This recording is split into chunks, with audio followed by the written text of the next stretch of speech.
10 teorías que todos entendemos mal. Las hemos escuchado nombrar muchas veces, y aunque tenemos una idea de lo que se tratan, la verdad es que no podríamos explicarlas correctamente. He aquí un repaso por las leyes y teorías científicas que, de entenderlas bien, no como la mayoría creemos, nos ayudarían a conocer mejor cómo funciona el universo. 1. La teoría del Big Bang. Lo primero que se debe decir es que en realidad nunca hubo una gran explosión. Lo cierto es que el universo era un átomo tan pequeño que se fue expandiendo hasta lo que es ahora y, por lo que sabemos, sigue en constante crecimiento. A esa mínima partícula, el físico George Lemaitre la llamó hipótesis del átomo primitivo y tuvo en el astrónomo Fred Hoyle a uno de sus principales detractores. Hoyle defendía la teoría del estado estacionario del universo donde nada tiene principio ni fin. A modo de burla, la llamó el Big Bang, siendo el nombre con el que finalmente pasó a la historia. El camino de Lemaitre no fue fácil, pues tuvo que contradecir al mismo Einstein, quien dijo que el universo se encontraba estático. Tuvieron que pasar 30 años para que la teoría del Big Bang ganara apoyo, después de que los físicos Allan Penzias y Roberto Audrow descubrieron la radiación de microondas cósmicas. Se cree que esta radiación lleva miles de millones de años por el universo y que es el resultado de la conformación de materia. Se le conoce como el eco del Big Bang y se considera una de sus mayores evidencias. 2. El principio fundamental de la hidrostática. ¡Eureka!, gritó Arquímedes tras darse cuenta de que el volumen del agua que ascendió era igual al volumen de su cuerpo sumergido en una tina. De acuerdo a su principio, la fuerza que un objeto sumergido parcial o completamente es igual al peso del líquido que el objeto desplaza. Este principio resultó muy efectivo para calcular la densidad de un cuerpo irregular y saber si la corona del rey Herón II era de oro o si su fabricante lo había estafado. También es muy útil para la fabricación de submarinos. 3. Ley de Hubble. Una de las leyes que ayudó a Lemaitre a formular la hipótesis de la teoría del Big Bang fue la ley de Hubble, derivada de las ecuaciones de campo de la relatividad de Einstein, sobre la expansión del universo. En los años 20 se tenía una visión más simple, pues se creía que lo conformaba únicamente la Vía Láctea. Fue el astrónomo Edwin Hubble quien cambió esta visión con sus observaciones al descubrir que el cúmulo de estrellas conocido como nebulosa de Andrómeda en realidad era una galaxia independiente. Sin embargo, aún quedaba un problema por resolver: ¿cuál era la extensión real del universo? Para eso creó la vela estándar, una estrella con la intensidad de brillo ya calculado y gracias a la cual se puede estimar su distancia.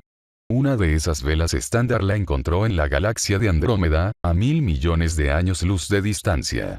Así, Hubble llevó sus estudios más allá y llegó a la conclusión de que las galaxias se separan entre sí todo el tiempo, es decir, que el universo se expande. Con esto se desarrolló una fórmula para calcular la edad del universo. 4. Leyes de la termodinámica. La termodinámica es el estudio del calor y la temperatura en relación al trabajo y la energía en sistemas microscópicos. La primera ley es conocida como el principio de conservación de energía. Podemos entenderla mejor mediante el siguiente enunciado. La energía no se crea ni se destruye, solo se transforma. La segunda ley dice que mientras más pasa el tiempo más aumenta la entropía en un sistema. Esto significa que no es posible que un sistema se encuentre en absoluto equilibrio. Esta ley establece cuál es el sentido del movimiento de la energía. Por último, está la ley del cero absoluto, la cual establece que cuando un sistema alcanza la temperatura más baja, la entropía alcanza el menor valor posible y las moléculas detienen su movimiento. Sin embargo, aún es ampliamente debatible como ley, puesto que se limita a las estructuras cristalinas y no a otro tipo de estructuras en la materia. 5. Ley de la gravitación universal. Publicada en el libro Principios Matemáticos de la Filosofía Natural, 1687, de Isaac Newton, establece que dos objetos, sin importar la masa, ejercen una fuerza de atracción mutua. Sin embargo, la fuerza con que se atraen depende del valor de su masa y la distancia que los separa. Esta ley se representa por medio de la siguiente ecuación. Esta ley ha sido aprovechada por los científicos para el lanzamiento de satélites a órbita o para medir la trayectoria de la Luna. 6. Las leyes de Newton. La primera es la de la inercia y afirma que cuando movemos un objeto siempre se detiene debido a las fuerzas externas que lo modifican, como la fricción o el contacto con algo o la atracción gravitatoria. De no tener ninguna de estas interacciones, la velocidad del cuerpo sería constante.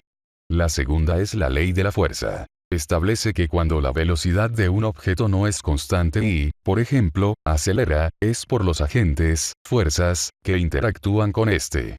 La fuerza de un cuerpo se puede calcular por medio de la siguiente fórmula. La tercera fórmula es quizá la más recordada y dice que a cada acción corresponde una reacción igual o contraria, es decir, que la fuerza que apliquemos a un objeto o superficie regresará con una fuerza similar. La cantidad de movimiento dependerá de la masa y la velocidad del objeto con que se aplique dicha fuerza. 7. Leyes de Kepler. Este conjunto de leyes se considera fundamental en la física y la astronomía modernas. A principios del siglo XVII, Johannes Kepler publicó un conjunto de leyes sobre los movimientos planetarios basado en el concepto heliocéntrico de Copérnico. La primera es la ley de órbitas, que dice que los planetas orbitan alrededor del Sol de forma elíptica. La segunda, la ley de áreas, establece que la línea que conecta al Sol con los planetas recorre áreas iguales en tiempos iguales, es decir, la velocidad del planeta no es constante. Cuando se acerca al Sol aumenta y cuando se aleja disminuye. La tercera es la ley de períodos, y habla de la relación entre la distancia del Sol y el periodo de órbita del planeta. Mientras más cerca del Sol se encuentre será más breve, por ejemplo, el periodo orbital de Venus es mucho más breve que el de Urano. 8. Evolución y selección natural. Se le llama evolución al cambio en los rasgos hereditarios en una población a través de generaciones. Se tiene la teoría de que la vida en la Tierra posee un ancestro en común y que de ahí evolucionó en distintas especies por medio de mutaciones aleatorias en su ADN, predominando los rasgos más benéficos para sobrevivir. Para el naturalista Charles Darwin, la naturaleza selecciona a las especies capaces de sobrevivir a sus climas, condiciones y ambientes. Así, luego de muchas generaciones, las especies se vuelven más aptas para sobrevivir y reproducirse en su hábitat. A este proceso se le conoce como selección natural. 2. En palabras de Darwin, no es el más fuerte de las especies el que sobrevive, tampoco el más inteligente, sino el que se adapta mejor al cambio. 9. Teoría general de la relatividad. La teoría de la relatividad de Albert Einstein fue publicada en dos partes. La primera es la teoría especial de la relatividad, 1905, y la segunda es la teoría general de la relatividad, 1915, y cambió la forma en que se concibe el universo. Einstein aseguró, entre otras cosas, que el tiempo y el espacio no son absolutos. Por el contrario, son relativos y de acuerdo a las condiciones de los observadores, por ejemplo, su marco de referencia. Una forma muy simple de ejemplificarlo es con un tren. Si lo miras desde afuera puedes ver el movimiento. Sin embargo, si vas a bordo el sistema de referencia cambia y el movimiento no se percibe igual. También determinó que la gravedad se encuentra asociada a cualquier masa y curvatura en el espacio y tiempo. Esta teoría ayudó a formular otras, como las que explican los hoyos negros. 10.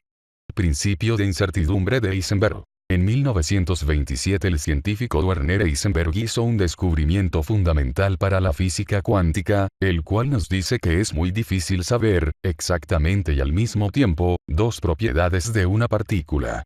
Podemos saber la posición de un electrón, pero no su momentum, cantidad de movimiento, y viceversa, podemos saber su momentum pero no su posición. Más adelante, Niels Bohr desarrolló una serie de experimentos que lograron confirmar el concepto de dualidad onda-partícula tras descubrir que el electrón tiene cualidades de ambas.